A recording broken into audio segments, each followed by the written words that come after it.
ira, pelejas, dissensões, heresias, inveja, homicídios, bebedices e glutonarias. Glutonarias e coisas semelhantes às quais, acerca das quais vos declaro, como já antes vos disse, que os que cometem tais coisas não herdarão o reino de Deus. Mas o fruto do Espírito é caridade, gozo, paz, longanimidade, benignidade, bondade, fé, mansidão, temperança. Contra essas coisas não há lei. Amém, irmãos? Amém. Glória a Deus. Quem estava aqui terça-feira passada? A gente falou sobre as obras da carne. Não é verdade? Então, nós conhecemos aqui o que a carne deseja, o que a carne quer, como ela opera, como ela age. Sim ou não? Você aprendeu de Deus e colocou em prática, não foi? Você abandonou tudo que você aprendeu que Deus não gosta. Sim ou não? Por que é necessário nós colocarmos em prática isso, irmãos? Porque muitas das vezes nós estamos culpando quem não tem culpa, né? Obra da carne, desejo da carne. Eu lembro que Deus chegou para Caim e ele disse assim, ó, o pecado está à porta, cabe a você dominá-lo. Então, muitas das vezes, quando nós pecamos, nós queremos pôr a culpa, né, no espírito imundo, no diabo. Ele faz o show dele, ele projeta as coisas dele, sim, mas o prato que ele põe, ele não te obriga a comer. Você come de acordo com sua vontade, com o seu desejo. É tanto que você vai responder por esse pecado naquele grande dia. Então, cada um de nós vai responder por nós mesmos e pelas nossas ações.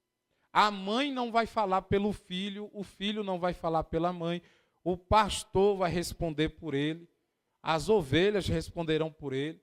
Pastor, mas lá está escrito que o pastor vai dar conta das ovelhas.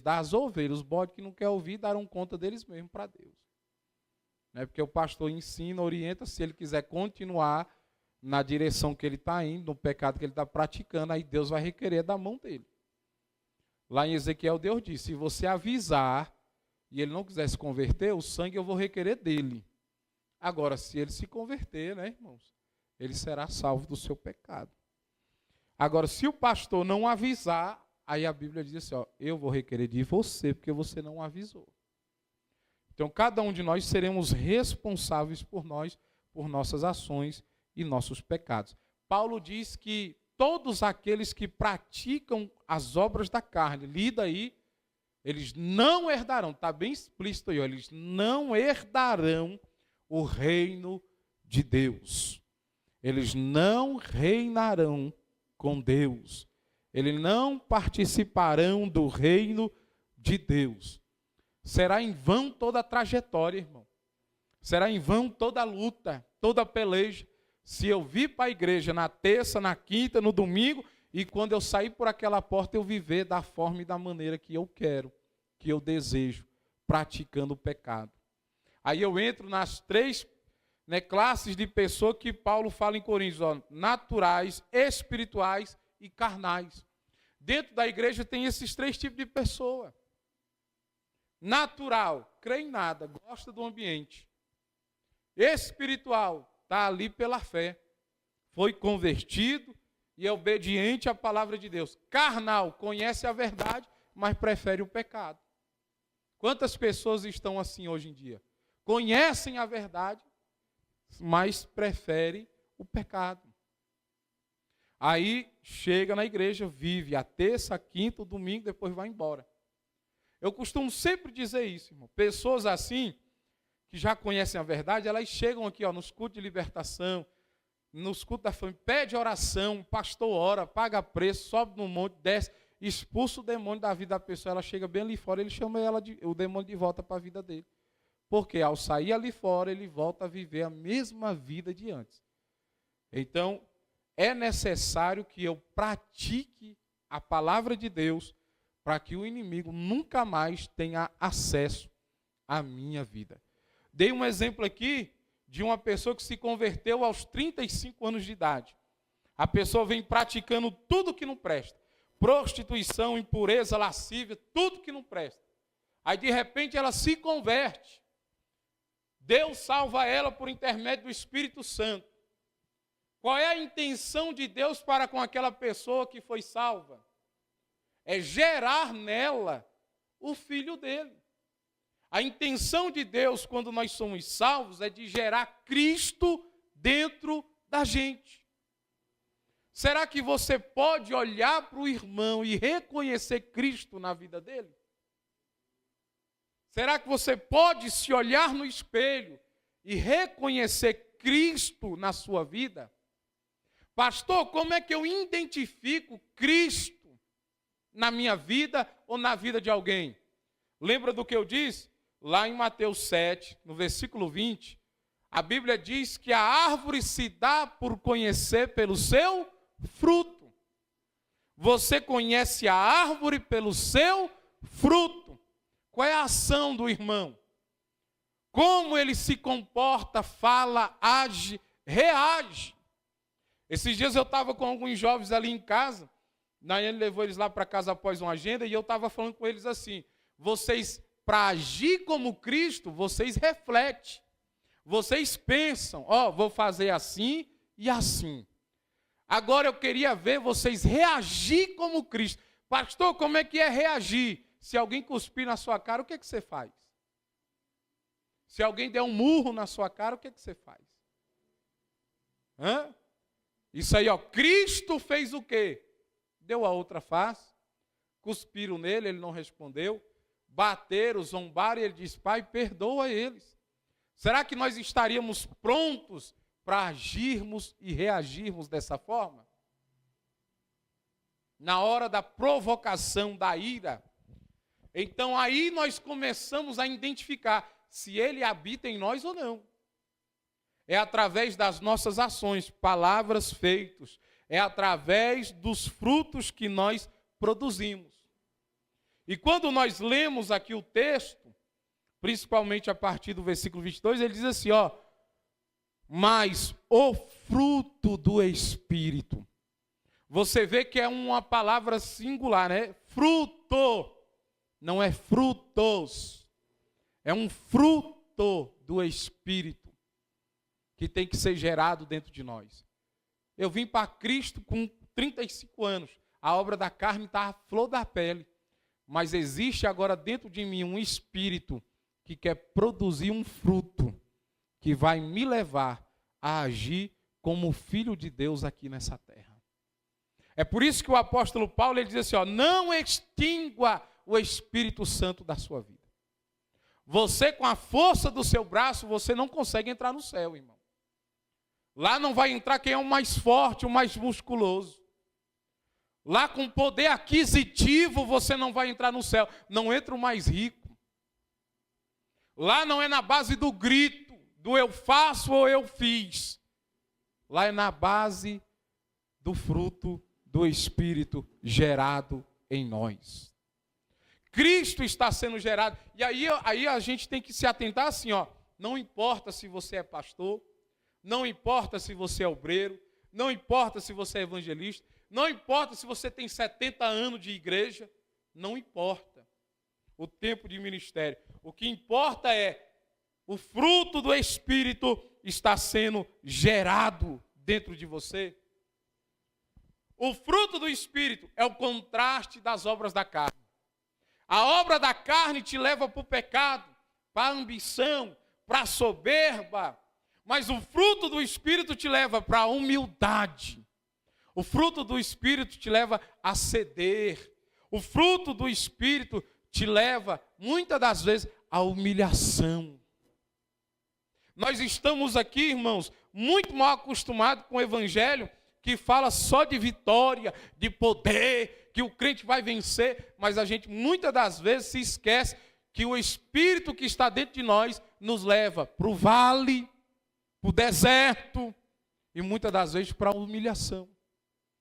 Eu estava conversando hoje com alguns irmãos e disse, o apóstolo Paulo, nas cartas pastorais, quando ele convida Timóteo para estar do lado dele, geralmente o convite é para dor e sofrimento. Eu tenho certeza que ninguém aqui andaria comigo se eu dissesse assim, vem participar das dores, do sofrimento. A gente quer participar do banquete, da bênção. Mas você vai ver que Ezequiel foi conduzido para o deserto, não foi pelo diabo, foi pela mão de Deus. Cristo foi conduzido para o deserto, não foi pelo diabo, foi pelo Espírito. Então, muitas das vezes, para o Espírito gerar em nós esse fruto, ele vai usar da humilhação. Ele vai usar da aflição. Como é que se faz da semente do trigo a massa do pão? Não é triturando ela? Como é que se tira azeite da azeitona? Não é espremendo ela? Como é que se tira o perfume da flor? Não é esmagando ela? Como é que se faz do barro um vaso novo? Não é pisando ele? Então, para que o fruto seja gerado dentro de você, muitas vezes você vai passar pela prensa de Deus. Eita, meu Deus, acabou até o glória. Agora, para você viver a obra da carne, prostituição, impureza, lascívia, o diabo não está nem aí. Você pode ser rico, soberbo, arrogante, fazer o que você quiser da sua vida. Você estando do lado dele, ele nem se preocupa contigo. Tem uma frase que eu acho muito interessante, que diz assim, se tu não encontrar o diabo, tu não bater de frente com o diabo na tua caminhada de fé, pode ser que você está caminhando do lado dele. Por isso que você não bateu de frente ainda. Então a gente tem que entender que é um conflito, é um contraste. A obra da carne, ela satisfaz nosso prazer e nosso coração. Satisfaz o nosso desejo. Satisfaz nossa vontade. E o fruto do Espírito, muitas das vezes, para ser gerado em nós, faz com que a gente sofre. Com que a gente seja, muitas das vezes, humilhado. Esmagado por Deus. Mas o fruto do Espírito, quando ele é gerado dentro de nós, ele nos leva a um viver de integridade. O fruto do Espírito, quando ele é gerado dentro de nós, ele nos faz viver com integridade. Quantos querem viver com integridade na presença de Deus? É necessário que o fruto do Espírito seja gerado dentro de você. Pastor, como é a maneira de identificar se eu, como crente, já estou gerando esse fruto dentro de mim e eu estou caminhando para a vida eterna? É muito simples. Quem controla a sua vida? É os desejos, os impulsos da carne ou é o Espírito Santo de Deus? Falar é fácil, cantar é fácil, viver, eu quero saber viver. A gente chega muitas das vezes para Deus e diz assim, Deus, toma minha mente, meu coração, meu corpo, faz dele o seu santuário, faz aquilo que o Senhor quiser. Na primeira prova que a gente passa, a gente diz, Deus, deixa de lado o que eu disse, porque agora eu vou dar um murro naquela pessoa, já quer agir pela carne.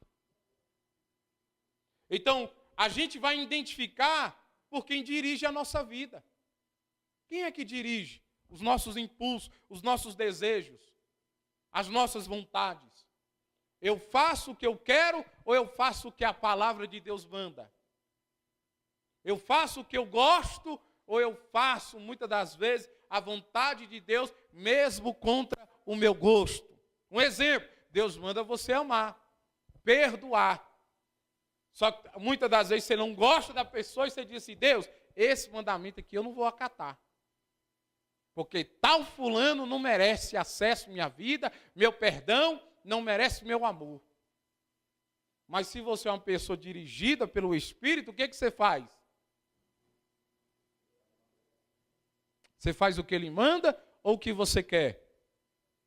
Você faz o que ele manda. Olha só que interessante. Quantos aqui aceitou Jesus como Salvador da sua vida já? Quantos? Deixa eu ver as mãozinhas, participa comigo. Todos? Beleza. Agora eu pergunto, quantos aqui aceitou Jesus como Senhor? Tem uma diferença? Salvador, vai ali, ó, no bandido na esquina vendendo droga, pergunta para ele: você quer Jesus como Salvador? Quero, pastor, ora por mim. Aí você pergunta para ele assim: agora você quer Jesus como Senhor? Porque se ele for teu Senhor, é ele que manda em você. Aí ele vai mandar você sair da esquina, jogar essa droga fora, ir para a igreja e fazer o serviço na casa do Senhor que ele quer. Você está disposto que Jesus seja o seu Senhor? Olha só como a carne muitas vezes ela manda em nós e não o Espírito. Num culto como esse é simples. A pessoa consegue ir no shopping, a pessoa consegue ficar na frente da televisão, a pessoa consegue fazer um monte de coisa secular. Mas quando fala de culto, de ensino, de oração, de coisas espirituais, a carne quer. E muitas das vezes nós ouvimos o Espírito ou ouvimos a carne. Quem dirige a nossa vida? Não faça uma análise. Quem está dirigindo a sua vida? É o Espírito ou é a carne? Você está entendendo isso? É um contraste. Quem dirige a minha vida diz muito sobre quem eu sou, irmão. Se eu sou um crente genuíno ou se eu sou um crente meia pataca, que não fui convertido, fui convencido. Eu tenho que definir bem quem é que dirige a minha vida. Você lembra daquele filme Quarto de Guerra? Eu sei que a maioria dos crentes aqui já assistiu. Que a mulher chega em casa e dá um grito, uma ordem para Satanás e manda ele e diz: a partir de hoje, quem manda aqui, está disposto a fazer isso na sua casa? Aí tem que acabar o palavrão, o xingamento, as humilhações. Aí tem que acabar na televisão os programas imorais, os filmes imorais. Ser santo aqui, irmão, nesse reduto, é muito fácil. A santidade, ela tem que nos acompanhar fora deste ambiente. Nós temos que viver uma vida de integridade no contraste entre o espírito e a carne. Você vê, irmão, que no dia do culto, o crente consegue ir para todo tipo de canto, menos para a igreja. Menos para a igreja. E aqui eu não estou falando daqueles que adoecem, que trabalham, não. Eu estou falando que o crente, ele consegue. Dia do culto, ele consegue falar assim: pastor, hoje eu não vou porque eu estou arrumando um problema. 24 horas por dia, 7 dias por semana, 30 dias por mês, mas ele só consegue resolver problema na hora do culto. A carne dele leva ele para onde ele quiser. Mas o Espírito Santo que ele diz que ele profetiza, que ele fala em línguas na igreja, que usa ele, não consegue levar ele para o culto. Pegue 2 cachorros, alimente um por 7 dias, e o outro deixe passar fome. Depois dos 7 dias, coloque os 2 para brigar. Quem é que vai vencer a guerra? Agora você identificou por que você não consegue dizer não para o pecado? Porque você alimenta mais a carne do que o espírito. Porque na hora que chega da tentação de você pegar o que não é seu, a sua carne está tão alimentada que você não consegue dizer não e pega. O pecado está tão forte, a carne está tão forte e o espírito tão pouco alimentado que na hora da provação, da tentação, quem se sobressai? A carne. Mas se o crente constantemente orasse, jejuasse, na hora da provação, na hora da tentação, o espírito que habita nele ia dizer: foge da aparência do mal, não pegue o que não é teu, saia desse site, pare de fazer estas coisas. Eu disse aqui para a pastora Alcilene Fernandes aqui no podcast da segunda-feira, eu falei bem assim, ó: você sabe qual é o meu maior medo? É eu pecar tanto ao ponto de Deus dizer assim: com ele eu não falo mais. Porque tem um momento da nossa vida que a gente é tão dado ao pecado que o Espírito Santo Romanos 1, 24, Romanos 1, 26. Deus vos entregou as paixões. Porque enquanto você está pecando e o Espírito está dizendo não faz, não faz, ainda tem uma esperança. Mas quando você peca e você sente alegria no pecado, paz no pecado, é porque você já extinguiu a voz de Deus da sua vida. E Deus já te entregou as paixões do mundo. Faça um contraste. Quem dirige a sua vida? Primeiro fruto que o Espírito Santo vai produzir em nós se chama caridade. No grego, ágape, o amor genuíno. A intenção de Deus gerar Cristo dentro de nós é que nós amemos uns aos outros como Ele nos amou. A intenção de Deus de gerar Cristo em nós por meio do Espírito Santo é que nós tenhamos um amor não fingido uns pelos outros. Aquele amor que pega na mão, sorri na frente, mas quando a pessoa passa pelas costas, você encerra a cara e fica. Amor fingido, só ama na frente. Esse amor, ele não provém de Deus. O amor de Deus, ele coloca o interesse da outra pessoa em primeiro lugar. O amor de Deus, ele cuida da pessoa, mesmo que ela não mereça ser cuidada. E muitas das vezes na igreja, o inimigo tem tentado e tem conseguido esfriar o amor genuíno. Mateus 24, 12. Por se multiplicar a iniquidade. O que é iniquidade? Pecado. Mas é pecado de gente que conhece a verdade, não é pecado de leigo. Iniquidade é o pecado do povo de Deus. Iniquidade é o pecado da igreja que devia ser santa. Como todos aqui são crentes, é o teu e o meu pecado que faz o povo não enxergar o amor genuíno de Deus neste lugar e não querer entrar neste lugar. Por quê?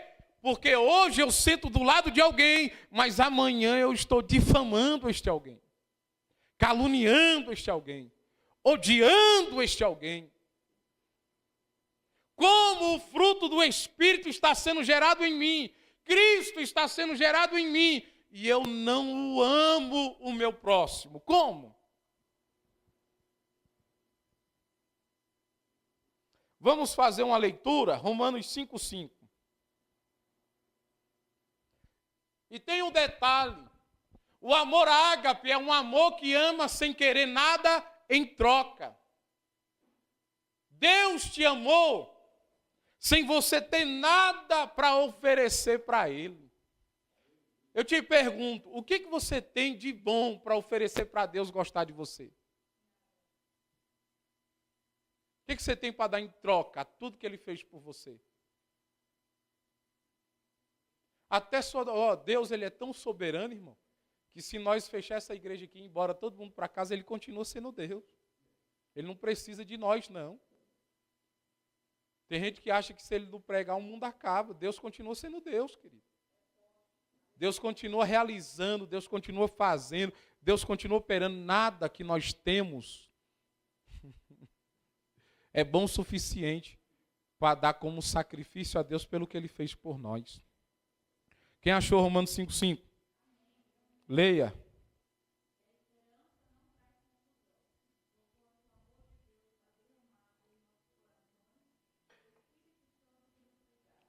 O Espírito Santo nos foi dado e Ele trouxe consigo o amor de Deus.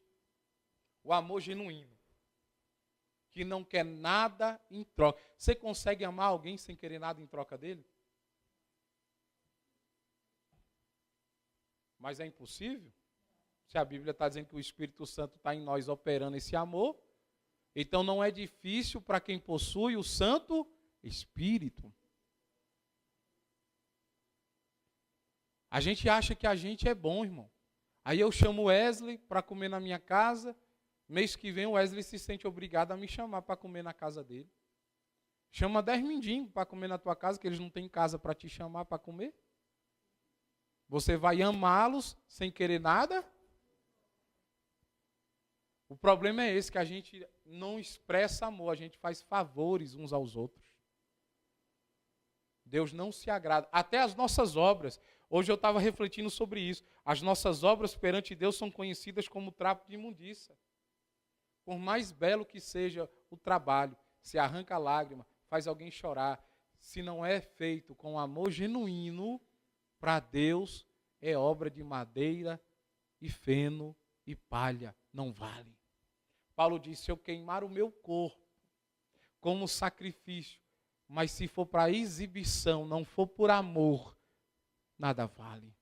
Se eu vender tudo o que eu tenho, dar aos pobres, se não for por amor, nada vale. Agora, como é que sai da nossa boca um eu te amo, Deus, se não sai da nossa boca um eu te amo, meu irmão? Se você odeia, irmão, o seu próximo, automaticamente está odiando quem o fez.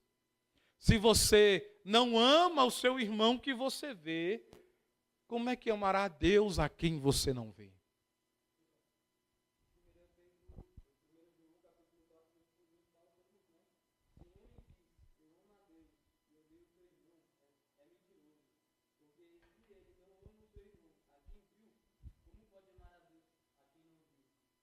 Olha aí. E aquele que diz, né? Eu amo a Deus, mas não amo seu irmão, a Bíblia diz, é mentiroso.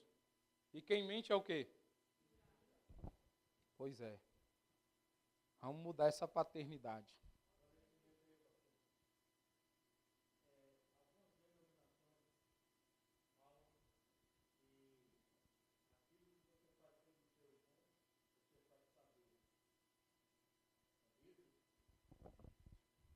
O Senhor, a Bíblia ensina isso. Mateus 25 fala, Mateus 25, a partir do versículo 35, se eu não me engano, ele fala sobre isso. Se você me viu nu, não me vestiu, me viu com fome, não me deu comida. Aí alguém vai perguntar, quando te vimos nu? Quando te vimos doente? Quando te vimos com fome? Ele diz, se você faz a um dos meus pequenos, a mim, você faz. Né? Minha avó dizia assim, se alguém te pedir comida, tu dá, vai que é Deus disfarçado. Então, você tem que entender uma coisa, irmão.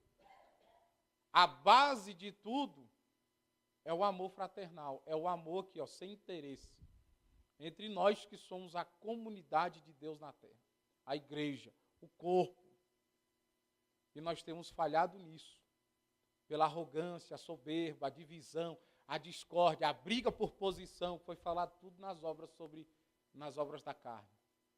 Nós falhamos no amor porque a gente quer ser melhor do que os outros em tudo. Nosso vestir, nosso falar, nosso penteado. A gente quer ser melhor do que os outros, tendo um melhor emprego, melhor salário, melhor carro. Isso aí é o orgulho, a soberba. Então, o primeiro fruto produzido em nós pelo Santo Espírito, que quer gerar Cristo em nós, é o amor ágape, o amor sincero. Amém? Já foi lido aqui alguns textos, creio que os irmãos anotaram. Segundo, o Espírito Santo, quando ele habita em nós e começa a gerar a Cristo dentro de nós, ele quer nos trazer o gozo. Esta palavra gozo é a sensação de alegria baseada no amor, na graça e nas bênçãos e nas promessas de Deus sobre a nossa vida. O crente, que ele recebe a salvação, que ele recebe o Espírito Santo, e nele começa a ser gerado Cristo, ele sente o amor de Deus, a graça de Deus, a bênção de Deus, as promessas de Deus, e nada faz ele ficar triste. Quantos aqui foi gerado em si o gozo?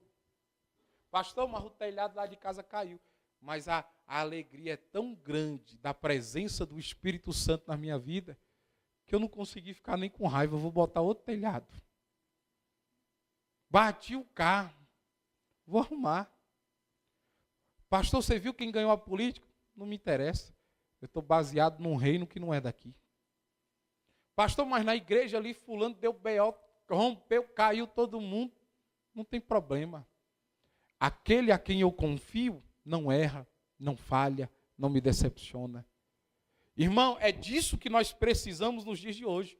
Nós vivemos numa época em que os crentes, se eles forem chamados a atenção, faz beiço. Igual criança. Sai da igreja. Deixa de contribuir. Se não foi ele que teve a ideia, se não foi ele que foi chamado para fazer, ele faz a oposição, ele faz o papel do diabo, se opõe ao trabalho. Vai nos cantinhos e fala, ó, vai ter isso daqui, mas se eu fosse você, eu não ia não. Porque ficou chateado. Mas o gozo é que em meio a catástrofe, calamidades, problemas, eu estou baseado no amor de Deus. Eu estou baseado nas bênçãos de Deus. Eu estou baseado nas promessas de Deus. Pode ter errado agora, pode ter falhado agora, pode não ter dado certo agora, mas eu vou me levantar, vou continuar, porque eu tenho uma promessa, a graça de Deus está comigo, e a bênção vai chegar na hora certa, no momento certo, porque Deus é fiel para cumprir a sua palavra. Filipenses 1,14, quem pode ler? Salmos 119, 16, mais um texto para nós ler. Vamos ler esses dois. Filipenses 1,14.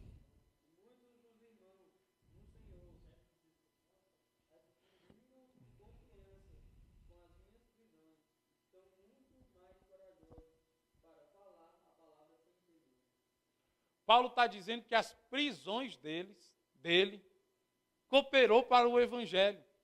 Como é que a dor e o sofrimento de alguém coopera para o evangelho?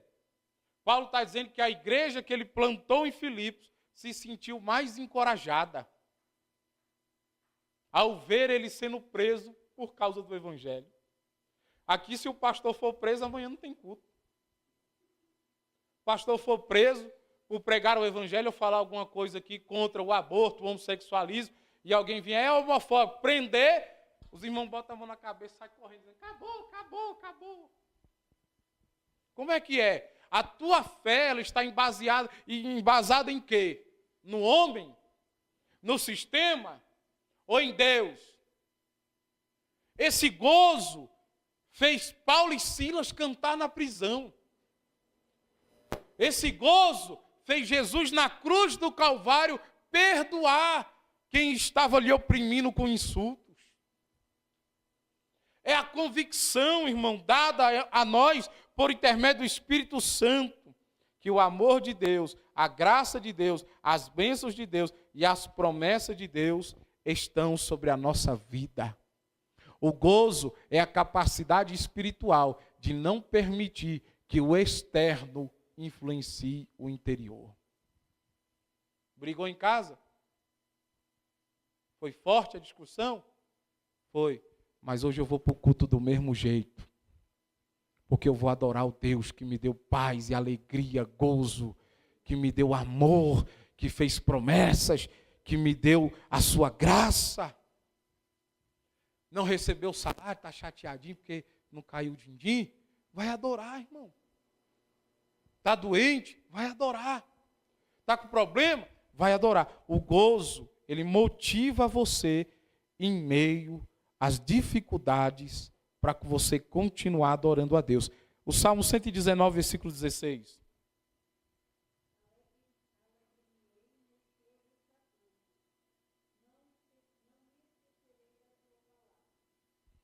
Alegrar-me-ei nos seus estatutos, palavra, mandamentos. Aonde é que está a alegria do salmista aí? No governo, na política, no pastor, no rei?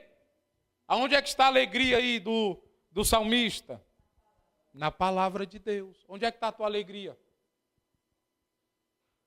Irmãos, crente recebe profecia aqui direto, palavra aqui de Deus direto. Deus tem obra, Deus vai fazer, Deus é contigo.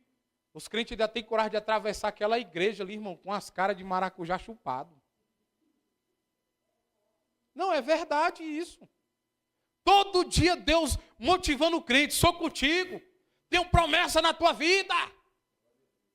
Aí o crente liga, pastor, o que foi? Acabou o mundo. Não, pastor, o pneu do meu carro furou, hoje eu não vou não. Queridos, se as coisas externas influenciar o teu interior, sinto muito, mas você não vai muito longe. A tua fé vai minguar muito cedo. Então receba gozo da parte do Espírito Santo, se baseia no amor, na graça, na bênção e nas promessas de Deus, para você ter alegria na hora das dificuldades. Amém? Terceiro, a paz. Nós recebemos através do fruto do Espírito Santo, quando ele começa a habitar em nós, a paz. É por isso que um crente, quando ele encontra outro, ele diz o quê? De quem? Então não fique mandando a paz para mim não, que eu não sei de quem é. Você tem que falar a paz do Senhor. Amém? Tem uns crentes que eles não têm força de dar a paz do Senhor. Vocês conhecem uns crentes assim? É porque ele não tem paz.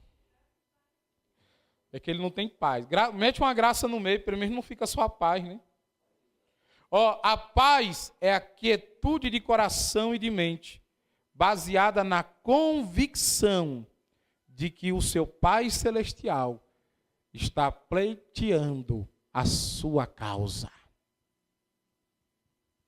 Vem cá, Nathaniel. Você sabe o que é ter paz com Deus? Sabe aquele marido atribulado, aquele filho atribulado, aquele patrão atribulado? Você faz assim, ó. Deus, em tuas mãos eu entrego, Senhor, os meus problemas, meu marido, meu filho, todos os meus problemas, meu patrão está em tuas mãos, Deus, resolve para mim. Aí Deus está disposto a entrar na causa por ti. Só que tu é tão atribulado de mente, de coração, fica mandando mensagem, pastor, pelo amor de Deus, ora! Pastor, chama os irmãos para orar. Atribulado. Que aí você chega em Deus e diz assim, o senhor não sabe resolver nada não, me dá aqui, eu resolvo do meu jeito. Senta lá. Você põe na mão de Deus e logo depois, você não tem paz, irmão. Quem gosta de andar com alguém que reclama, que murmura, que não tem paz, é perturbado? Quem? Ninguém.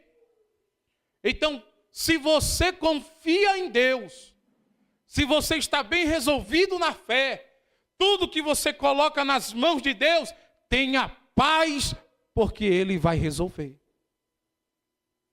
Agora a gente fica atribulado, angustiado, aí a gente quer tomar as rédeas das mãos de Deus para a gente fazer do jeito que a gente quer.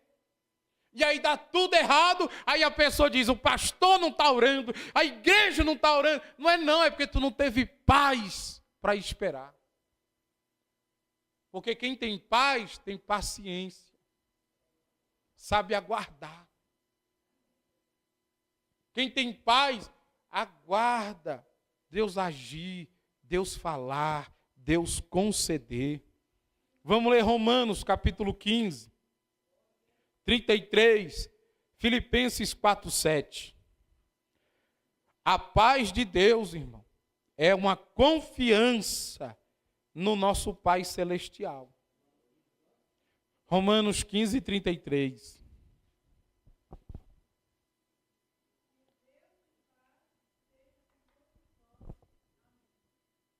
E o Deus na tua casa tem paz?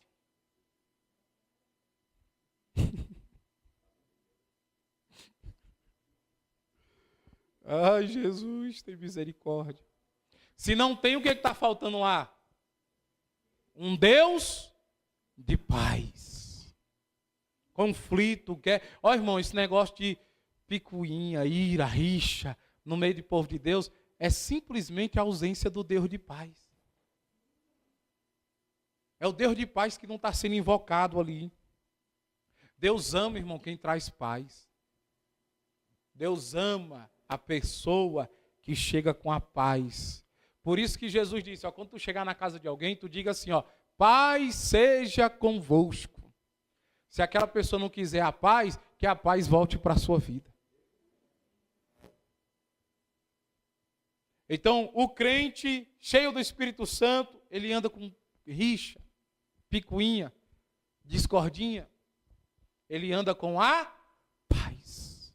Como é que eu sei que o crente é crente? Primeiro, amor não fingido, amor original. Segundo, em meio às catástrofes, ele tem gozo, alegria, porque ele está alicerçado na promessa, na graça. Ele está alicerçado, a sua alegria está alicerçada na palavra de Deus. Terceiro, ele tem paz e tudo que ele confiou em Deus, ele está aguardando Deus solucionar e resolver. Quarto, longanimidade.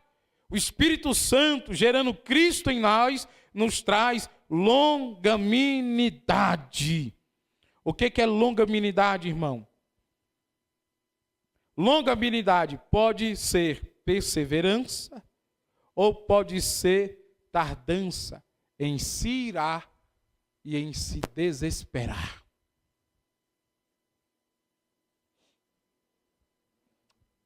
No dia que meu tio ligou para mim, para dar a notícia que a vozinha tinha morrido, Nayane tinha ligado, eu falei isso aqui hoje também, Nayane tinha ligado para o Wesley e para o Daniel, vim aqui da igreja, que eu estava aqui, vai lá e fica lá porque eu não sei como é que ele vai reagir. Aí eu falei para o tio que eu ia passar lá, pegar ele, nós íamos para Goiânia, porque era lá que ela estava, e a gente foi no meio do caminho conversando, na tranquilidade, os meninos chegou aqui, conversou comigo, eu falei, eu estou tranquilo. O que a gente pode fazer quando uma tragédia acontece? O que vai adiantar você se desesperar, você berrar, você gritar, você espernear como uma criança? Olha para mim, quando teu filho se joga no chão, faz birra, se esfrega no chão, né? Você dá o que ele quer? Se você dá, você está mal acostumando ele. Você vai criar um adulto infantilizado. Agora, esse dia eu estava contando para os irmãos aqui, ó, eu vi um camarada, 29 anos de idade, ele encostou o carro no outro aqui na BR, ele desceu, ficou chorando, irmão. Igual uma criança. E a gente passando devagarzinho, ele falando para a menina que estava, liga para minha mãe, liga para minha mãe. Ou seja, quem vai resolver o problema dele? A mãe. Adultos infantilizados são aqueles crentes que às vezes Deus está provando ele, não entregando imediatamente o que ele quer, aí ele faz birra com Deus. Faz charme com Deus. Mas nós sabemos que para nós recebermos da parte de Deus as suas bênçãos, nós temos que ser longânimo, perseverante. Marcos 13:13 diz que a perseverança até o fim nos levará à salvação. Ou seja, você não tem que ser crente uma semana, um mês, um ano, 2 anos. Você tem que ser crente até? Vai aparecer os problemas, as adversidades. Se você não for uma pessoa perseverante, você vai abandonar a fé.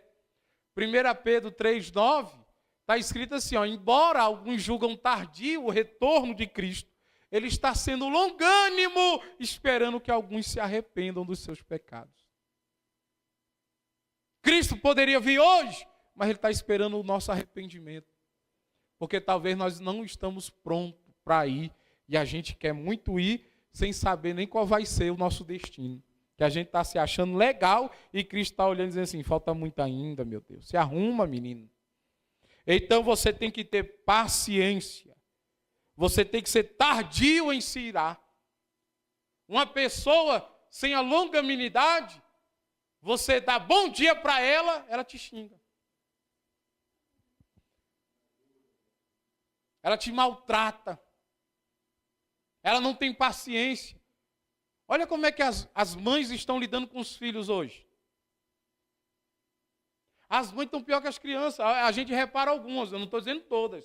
O menino faz uma birra, arrasta uma cadeira na igreja, ela senta, cruza as pernas e fica assim, ó. Eu também não olho mais esse menino. E deixa o menino lá fazer o que quer. Não tem longanimidade para ser mãe. O marido olha para a esposa, bom dia, meu amor. Se for bom, eu te falo.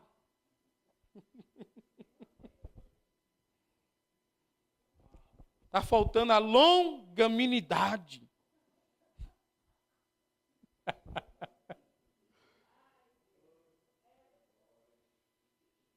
O marido, às vezes, sem paciência com a esposa sem paciência com o marido. Aí vem os conflitos, as guerras, os problemas, as agressões, as palavras de maldição. Está faltando o que, irmãos? Quinto, benignidade. O que é ser benigno, irmão? Uma pessoa benigna é aquele tipo de pessoa que não provoca dor nos outros. Hoje eu vi um irmão dizer assim, ó, eu prefiro ser humilhado do que ser quem humilha. Você prefere também? Quem você prefere ser na história? O agredido ou o agressor?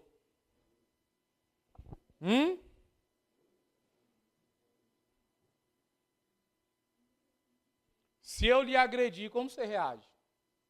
Você tem a longanimidade, a paciência comigo? Você vai ser benigno? Ser benigno é ser bom para o inimigo.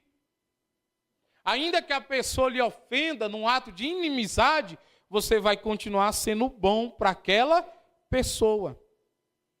A pessoa benigna, ela não quer provocar o furor, a ira do outro.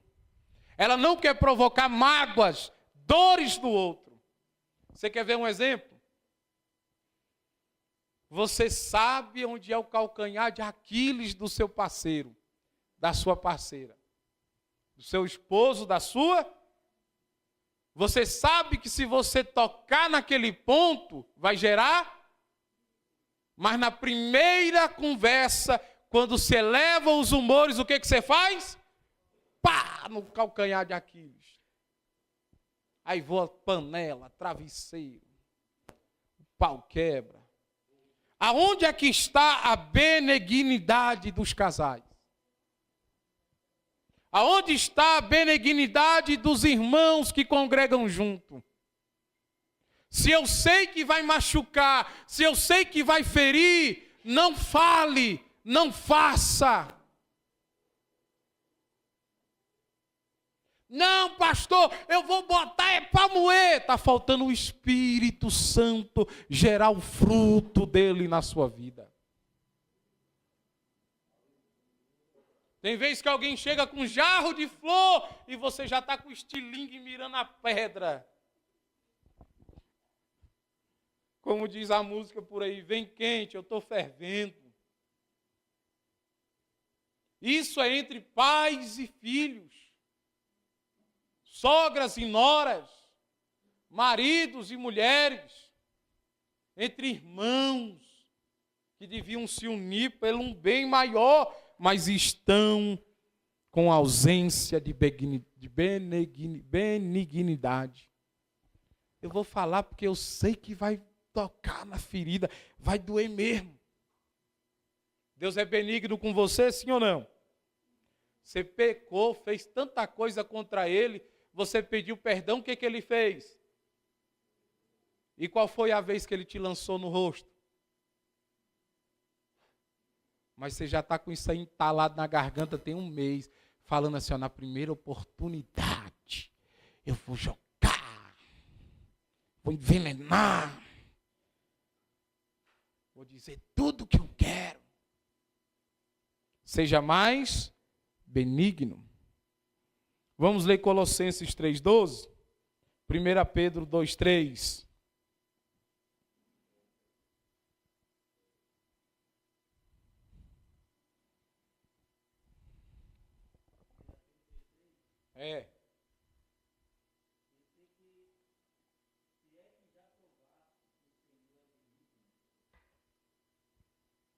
Se provaste que o Senhor é benigno, diga mais.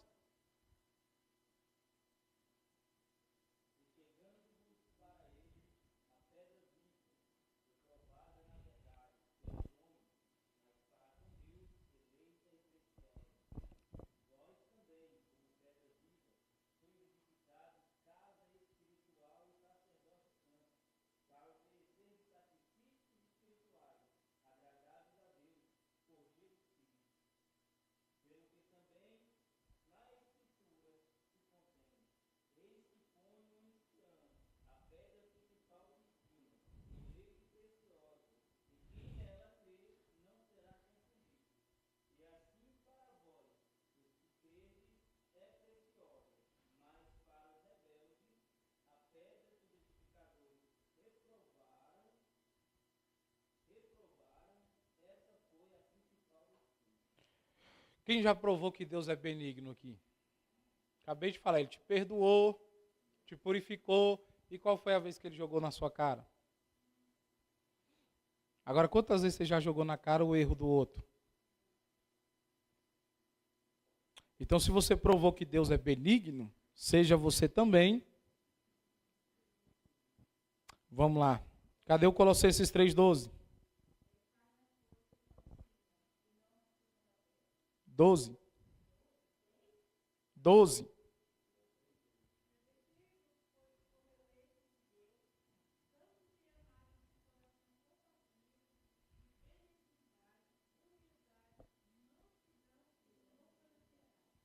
Olha aí, Jesus, nos ajuda. Vamos para o 6. Bondade. O que é bondade? Gerada em nós pelo Espírito Santo. É o zelo pela verdade e pela retidão. É repulsa pelo mal. Pode se expressar em atos de bondade ou na repreensão e na correção do mal. A pessoa boa, ela não comunga com o mal. Se você tem visto o irmão falhando e errando, o que você faz? Faz fofoca, né? Porque repreender, eu não tenho visto ninguém fazer isso. É assim, ó, presta atenção. Eu vi o seu Mariano errando, o que eu faço? Chego até o seu Mariano com toda a benignidade, longanimidade, com gozo, com paz, com amor. E falo para ele, seu Mariano, o senhor errou. Se ele se arrepender, a Bíblia diz, ganhei o meu irmão. Ele se arrependeu, os pecados foram perdoados, ganhei o meu irmão. Então, bondade não é você dizer assim, você errou, meu bichinho, que Deus tenha misericórdiazinha de você. Bondade é você chamar o irmão para a verdade. É repulsa do mal. Só que muitas das vezes, dentro do próprio povo de Deus, a gente tem encontrado motivadores para o erro. Tem irmão que motiva o outro a pecar. Tem irmão que motiva o outro a trair a esposa, a trair o marido. Tem irmão que motiva o outro a se rebelar contra o pastor.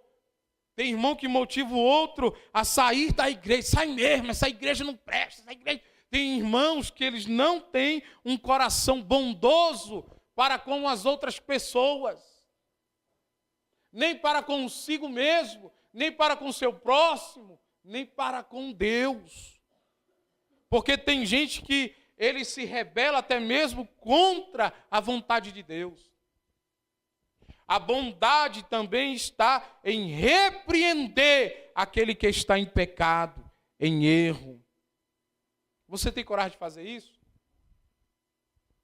A Bíblia ensina isso. Quando você vê o seu irmão, ligue para o seu pastor. É assim? Já que tu viu, fale com ele você. Pastor, ele não quis me ouvir. Chama 2 ou 3 testemunhas. Fala você e as testemunhas. Ele não quis ouvir. Traz para a igreja. Que aí a igreja vai ficar sabendo e vai julgar a causa do irmão. E se ele não aceitar a repreensão da igreja, aí a Bíblia diz, trate ele como um gentil e publicano. Não quer se arrepender do pecado, não vai fazer parte do corpo de Cristo. Mas a igreja é pública. Ele pode entrar? Pode. O bêbado pode entrar aí? Um cachorro pode passar pela porta? Pode. Mas ser membro do corpo é algo diferente. Amém? Fé é o 7º. A fé aqui não está interessada só em crer, acreditar. A fé também aqui é uma lealdade constante e inabalável que nos une no mesmo propósito. A Bíblia diz que nós temos um só Espírito, um só Deus, um só batismo e uma só fé. Será que nós temos uma só fé mesmo? Se eu apontar para você a direção que Deus me deu, você vai vestir a camisa, você vai vir comigo, você vai ser leal, você vai ter fidelidade, honestidade e compromisso. Porque é isso que vai nos unir, nos tornar um só corpo. Vamos ler 2 Timóteo 2,2? E Tito 2,10? Porque a fé, irmão, é uma obediência.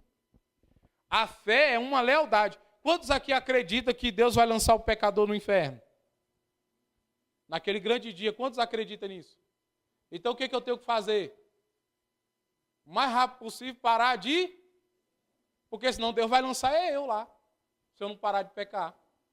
Aí eu digo assim, eu creio que Deus fará justiça, juízo, mas eu permaneço no pecado, automaticamente eu estou dizendo que creio, mas com as ações eu estou dizendo, não creio.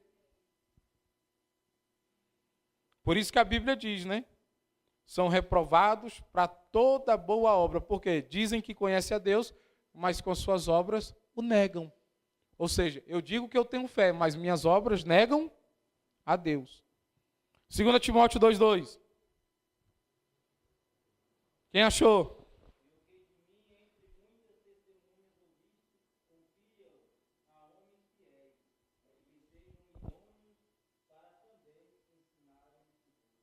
Segunda Timóteo?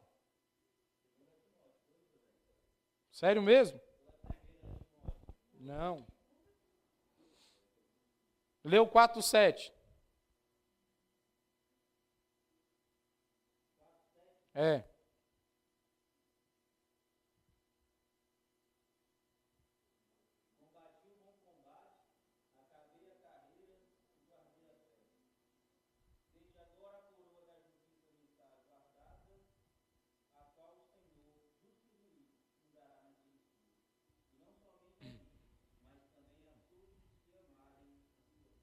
Paulo está dizendo que ele enfrentou guerras, lutas, problemas, combatia o bom, mas eu guardei de tudo nesta vida que nós temos que guardar, irmãos. Guardemos a fé em Deus, a lealdade para com Deus, uma lealdade constante, inabalável, uma lealdade que não é fingida, um compromisso sério e real e honesto com a sua palavra. Combati o bom combate, completei a carreira e guardei Tito 2,10.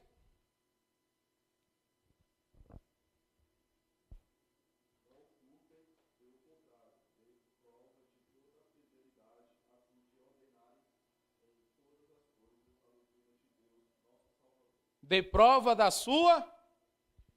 Se Deus lhe pedisse prova da sua fé hoje, o que você diria para ele? Tem um homem na Bíblia que deu prova de fé para Deus. Foi o rei Ezequias, né? Vais morrer. Ele disse, fiz tudo conforme o Senhor me ordenou. Tenho lhe servido. Tenho estado na tua presença. Aí Deus mandou o profeta voltar e disse, não vai morrer, vai viver. Nós podemos dar uma prova de fé para Deus assim? Tenho feito tudo que o Senhor me ordenou fazer. Tenho feito tudo que o Senhor... Isso é fé. Isso é fidelidade. Isso é honestidade. Fazer tudo conforme Deus. Só o Espírito Santo pode gerar uma fé genuína dentro dos nossos corações. Uma fé não fingida. 8, mansidão. A mansidão é moderação associada à força e à coragem. O que é isso? Não quer dizer que o cara manso, ele é um cara desligado das coisas. Manso não é aquele cara que anda assim, ó. O cara às vezes pode falar com coragem, às vezes ele pode ter uma tonalidade alta de voz, ele pode ter uma força que nós enxergamos nele essa força, mas contudo ele pode ser uma pessoa mansa, moderada. Alguém que pode até se irar, mas ele será equilibrado até mesmo na ira. Uma pergunta, você se ira no trabalho, quando você chega em casa, como é que você trata a sua família?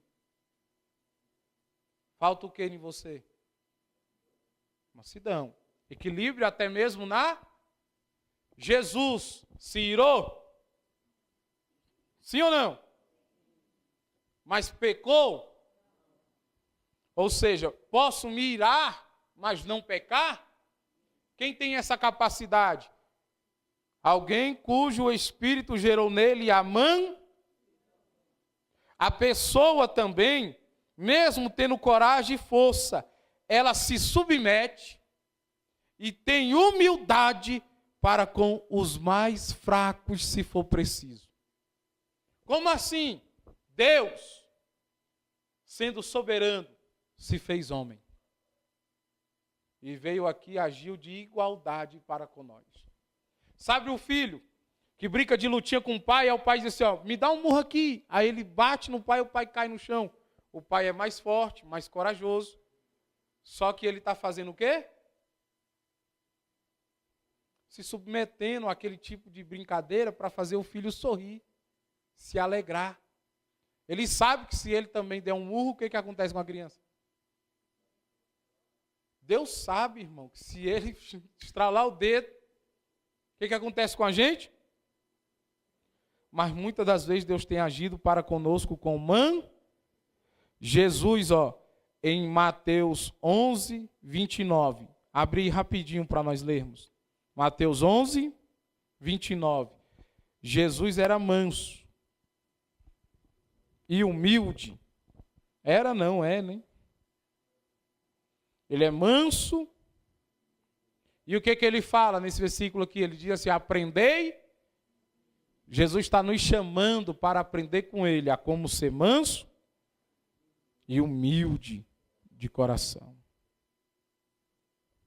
Pode falar.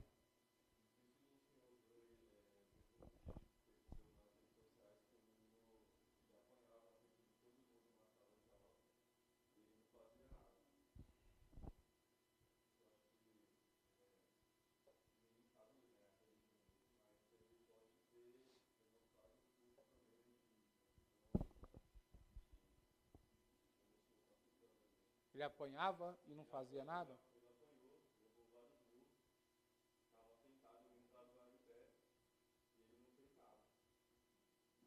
É? Eu não vi não esse vídeo. Tá. Quem pode ler?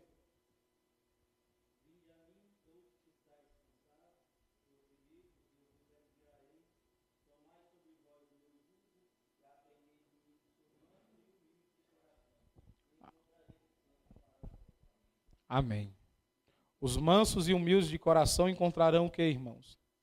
Descanso para a vossa. Às vezes você sabe que você é superior no quesito assim, ó, força. Você sabe que às vezes você é superior no quesito, às vezes financeiro, até inteligência, racionalidade do que outras pessoas.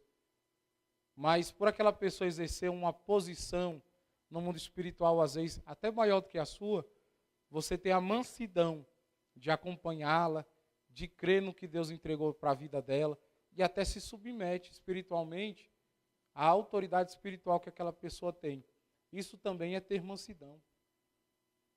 Porque tem muita gente hoje que ela não é mansa nesse ponto de se submeter a alguém que ela julga às vezes inferior a ela. Eu tenho mais dinheiro do que o meu pastor, eu tenho mais sabedoria do que o meu pastor, eu prego mais do que o meu pastor, eu vou me submeter a ele para quê? Então a mansidão, ela se reflete em nossas vidas também nisso. Está associada a ter força, coragem. Descreve alguém que pode até se irar, mas ele fica equilibrado até mesmo na ira. É uma pessoa humilde, mas que também sabe se submeter quando é preciso. É mansidão, irmãos. Amém? Isso é um fruto do... Último agora nós vamos falar aqui, é a temperança. Ou então o domínio não é domínio próximo. É domínio... Tem muita gente que quer dominar o próximo. Isso acontece entre os casais? Acontece? Principalmente quando a pessoa não é o que você gostaria que ela fosse, né? Às vezes você casa apaixonado e acha que a pessoa é uma coisa, quando a paixão acaba, a pessoa é outra, né? Como diz o pastor João Carlos, a carruagem virou abóbora, pastor João Carlos? Aí a pessoa quer o quê? Que a pessoa sorri. Nossa, eu falei uma coisa para você, você nem sorriu. Por que você não sorriu? Quer obrigar outra pessoa? Domínio próximo, né? Você não ora, você não lê, você não vai para a igreja, você não jejuma.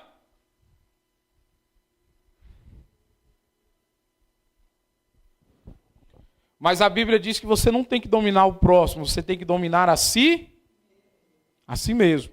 Controle próprio das suas ações. Controle próprio dos seus desejos. Controle próprio das suas paixões. Até mesmo dos seus interesses. Você tem até interesse. Você tem até paixões. Você tem até emoções. Mas quando você sabe que tudo isso vai te conduzir para fora da presença de Deus, o que você faz? Domina. A palavra vem na língua. Vou gritar. O que você faz? Domina. Os olhos até saltaram. Brilhou. O que você faz? Domina. Você sabe que a maior prova de domínio próprio é o casamento? Eu conversava com alguém aqui esses dias, estava falando assim, ó. Você acha que a pessoa que você vai casar é a mais bonita? Sim ou não? Quem casou com o mais bonito do mundo ou a mais bonita do mundo aqui? Para de mentir, Nayane. Quem casou? Não casou, gente. Para de mentir. Fala uma verdade. Você não passou por uma mulher mais bonita que a sua já, não? Fala para apanhar, fala. Fala a verdade. Você já não casou com... Você já não viu um homem mais bonito do que aquele com que você casou, não? Irmão, alguém mais rico do que você escolheu. Uma mulher mais rica. Sim ou não? Só que casar com alguém requer que você recuse todos os outros. Porque o que você escolheu foi aquele. Não é o mais bonito, nem o mais rico. Mas foi aquele que você... É por isso que eu costumo dizer para os jovens aqui, ó. Casamento é uma arma com um tiro só. Deu, acabou. E se errar o alvo, pastor, bota na cintura a pistola e sai correndo doido. Porque não tem outro tiro, não. É até que a morte... Sério, olha, eu estava lendo um livro esses dias e o pastor falou assim, no livro, aconselhando pastores. Ele disse que um pastor chegou para ele e confessou assim, eu me apaixonei por outra pessoa. O que eu faço? Eu achei interessante, Fran, o conselho do pastor experiente. Ele disse assim, você não está isento de ter vontade. Porque paixão é vontade. Você não está isento de ter desejo. Porque paixão é... Você não está isento de agir como idiota. Porque paixão é agir como... Vocês sabiam disso? Que paixão equivale a uma deficiência mental? E que tem duração de tempo? Ou seja, depois passa. Você fala assim, fulano tem chulé. A pessoa apaixonada diz assim, eu amo o chulé dele. É assim ou não é? Hã? É assim ou não é? A paixão é assim. Então vocês se apaixonaram errado. Porque a mãe fala assim, ó, não presta, não trabalha, é preguiçoso. Aí você, mãe, mas eu amo. É assim ou não é? É, irmão. Todo mundo fala, ó, é barrigudo, tá caindo o cabelo, mas eu me apaixonei foi por ele. Aí quando a paixão acaba, irmão, que aí você vai enxergar o que os outros falavam. Agora escuta isso. Aí o pastor diz, você não está isento. O que você tem que fazer agora? Você tem que pedir ao Espírito Santo que aumente 70 vezes mais o domínio próprio na sua vida. Por quê, pastor? Porque quando você ver essa pessoa, você tem que se dominar e repreender esse sentimento no seu coração. Porque você já pertence a outra pessoa. Então ninguém está isento, irmão, de gostar, de querer fazer, mas nós devemos dominar as nossas paixões, os nossos desejos. O que eu mais vejo é os irmãos publicando assim, dá vontade de meter a mão em fulano, mas eu não meto porque o Espírito Santo não deixa. Quem tem o Espírito Santo e quem não tem, faz a bobagem. Não se domina. Agora eu te pergunto, as suas ações te servem ou você serve às suas ações? As suas vontades são para te servir ou você serve às suas vontades? Os seus prazeres são para te servir ou você para servir os teus prazeres? Quem é que manda aí? Se são os desejos, se são os prazeres, lhe falta domínio próprio. Então, antes de querer dominar alguém, domine a si. Se coloque sobre os seus pés, em nome de Jesus. Domine a si. Domine a si mesmo. Hoje mais, o que o mundo mais faz hoje em dia? Ataca nossas emoções, nossos desejos, nossas vontades. O inimigo quer fazer o homem ficar solitário, sozinho, desamparado, e quando ele consegue, o que ele faz? Faz o homem falhar, pecar, errar e miseravelmente se escravizar. Aí sabe qual é a desculpa que eles dão? Ai, eu estava com um vazio aqui dentro. Aí eu tinha que completar esse vazio com alguma coisa. Com o pecado, com a prostituição, com as drogas, com a bebida, com o cigarro. Por que não completa a sua vida com a presença de Deus? Por que não ora, não jejuma, não busca Deus? Irmão, hoje eu falei algo e eu não me arrependo. Eu falei, alguém até achou ruim. Eu não me arrependo de dizer assim, ó. Todo desviado tem a mesma desculpa. Sempre foi os outros, nunca foi ele. Sempre foi o pastor, sempre foi a igreja, sempre foi o líder, sempre foi os irmãos. Nunca foi ele. Mas quem saiu da igreja? Quem se desviou? Quem se entregou aos desejos da carne? Foi ele. O que o filho pródigo disse? Vou me levantar e voltar para a casa do meu e dizer a ele, pequei. Ele não diz, saí por causa do meu irmão, saí porque o Senhor não me amava. Ele disse o quê? Vou lá e vou dizer que eu pequei. Então o desejo existe, as obras da carne existem. Mas se o Espírito Santo em nós estiver gerando o Filho de Deus, nós agiremos como o Filho de Deus. Viveremos uma vida de integridade. E por onde nós passarmos, alguém dirá, ali vai um filho, porque nós vemos nele a característica, o fruto do Espírito de Deus. Te ajudou, sim ou não? Abriu seus olhos, sim ou não? E agora o que eu faço? Pratico, né? Se eu ver as árvores aí dando os mesmos frutos, eu já sei que não buscou nada do Espírito. Mas se nós buscarmos o Espírito vai nos fazer agir melhor a cada dia. Tá bom? É o Espírito que faz o adúltero largar o adultério. Não é a campanha de 7 quinta-feira, não. Porque você pode fazer a campanha de 7 quinta-feira, mas se o Espírito Santo não vier sobre a tua vida, você nunca vai largar o pecado. Você nunca vai agir como Cristo. Então o que você tem que buscar? O Espírito Santo de Deus. Vamos orar agradecendo? Evangelista Wesley, vem cá em nome de Jesus. Quinta-feira tem a campanha, 7h30, direção do pastor Érico, pastor Isaías. Será o quarto elo da campanha ou o quinto? É o quinto, né? É o quinto. Quinto elo, né? Vem cá. Quinto elo da campanha. Sexta-feira, encontro de casal. Quem vai? Cadê o domínio? Domínio próprio. Vamos lá, irmãos.